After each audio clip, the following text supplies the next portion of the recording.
To be or not to be? That is the question. That's really a question of, should I live or should I die? I just realized that life hurt.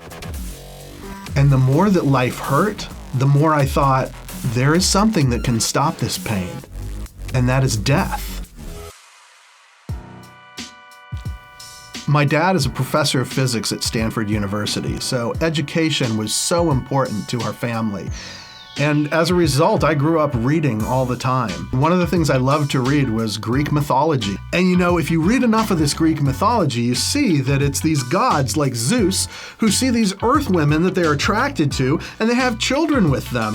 All the great heroes of Greek mythology, Hercules and Perseus and Theseus, they're all these half man, half gods. You know, honestly, that's kind of the way Jesus came across to me. There's this God and he finds this Mary, and they have a child, and it's Jesus, the Son of God. I mean, it just came across as very not monotheistic and not Jewish at all.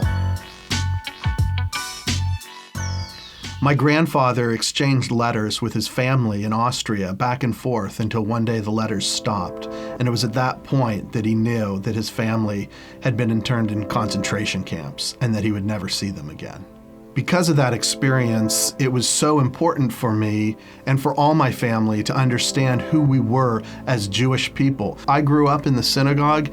I studied to read the Torah, and I ended up reading every week after my bar mitzvah. It influenced everything about how I grew up.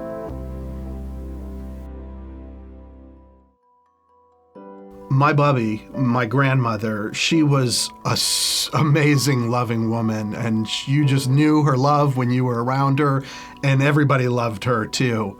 And one day when I was 10, she was hit by a car and killed. And it was as if life stopped. We didn't know what made sense anymore. We didn't know what was supposed to happen in the world because she was dead, and we buried her. And she went ashes to ashes, dust to dust, and I thought, the worms get her now? Is there anything else? What else is there? It was so overwhelming, and it just took me to a very dark place, and I felt so empty. I began to get really depressed, and I began to spiral down further and further. Over time, during that struggle, it just got harder and harder for me to go on living. And one night I went for a walk, and I decided, when I get home, I'm going to end my life. I don't want to fight this pain anymore. I was on my way home, almost to my house, when I saw a friend of mine had parked her car across the street. And as I got to my driveway, I realized it was my friend Kim. Out of the blue, she was at my house waiting for me. I had no idea why. And as she greeted me, I said, "It's really not hello, it's goodbye." And she asked me what I meant, and I said, "Because, Kim, I'm tired of this pain. I'm going to end my life." Well, Kim asked me if she could share with me about what she believed about Jesus. And I thought, oh, here it comes. But you know, honestly, it seemed really rude to tell her that I'd rather kill myself than hear what she believed. And I wasn't that kind of person, so I said, "Okay, Kim, tell me." Well, as Kim began to share with me, I was riveted. She was talking about the God of Abraham and Isaac and Jacob, and I was astounded and amazed. And the more she spoke, it was like fireworks were going off in my mind, answering all these questions I didn't even know I had. We talked for hours and hours about redemption and purpose and meaning and God. I don't even remember everything we talked about, but it was mind-blowing. It got so late and I was so tired that even though I was amazed by everything we were talking about, I just needed a break. So I said, "Kim, look, I can't think anymore, but I promise you, I won't kill myself before we talk again. I need to go to bed." The next 2 days, all these thoughts kept going through my mind again and again. Is this about Jesus true? Is it not true? Is this worth living for? Is the pain too great? Should I die? And all of a sudden, I'm caught off guard. It's like this smoke is pouring in underneath my door.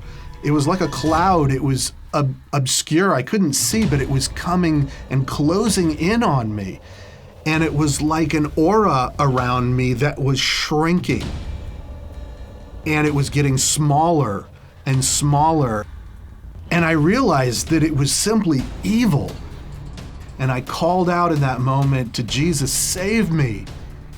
And suddenly the cloud receded and it just backed away as the same way it came, funneled out, went under the door and was gone. And all that I was left with was peace and the light in the room. Everything in my life changed from that point forward. Shortly after that, I borrowed Kim's Bible because I'd never seen a New Testament before. I guess I thought it was going to be something weird like out of the Greek mythology that I'd been reading, but actually it seemed just like the Bible I knew. It was Yeshua. He was talking to all the people right there in Israel, his Jewish brothers and sisters, and he was teaching them from the Torah. And I didn't want to kill myself anymore because I had an answer to the pain. And I was able to keep moving forward as I sorted my life out and found meaning and purpose with Jesus.